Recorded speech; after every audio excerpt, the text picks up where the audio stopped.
recent decades, worldwide social change has experienced unprecedented historical acceleration, particularly because instant mass communications, such as radio, television, and the internet, cumulatively have been stimulating a universal awakening of mass political consciousness. The resulting widespread rise in worldwide populist activism is proving inimical to external domination of the kind that prevailed in the age of colonialism and imperialism. Persistent and highly motivated populist resistance of politically awakened and historically resentful peoples to external control has proven to be increasingly difficult to suppress. Leadership and organizational structure. Our current system relies on a hierarchical chain of command, a social pyramid which allows a small handful of individuals to control everyone else. In sociology, this is referred to as vertical collectivism. If our long-term vision is not compatible with such a structure, it would be foolish to build a resistance movement which copies it.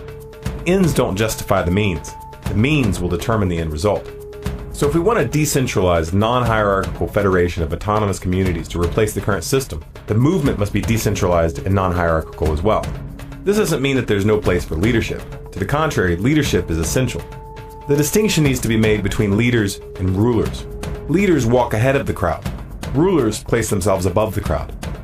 What's needed is a vast network of leaders, independently motivated and capable of thinking for themselves, working to organize groups both locally in the real world and online, unified not by obedience to a single leader, but unified by an idea. Now, while this approach does present some challenges logistically, it has the advantage of making it virtually impossible to destroy the organization merely by getting rid of one or two leaders. A distributed organizational structure is much more resilient. So, where are these leaders? Well, don't wait for them to appear. We need you to be one of those leaders. If you don't know how to be a leader, learn. Dealing with crowds is a skill, one that you can refine through practice and study.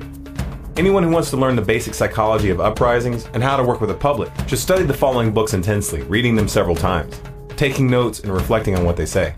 3 books: The Crowd, and The Psychology of Revolution by Gustave Le Bon, and From Dictatorship to Democracy by Gene Sharp. These books are all available online to read and download for free.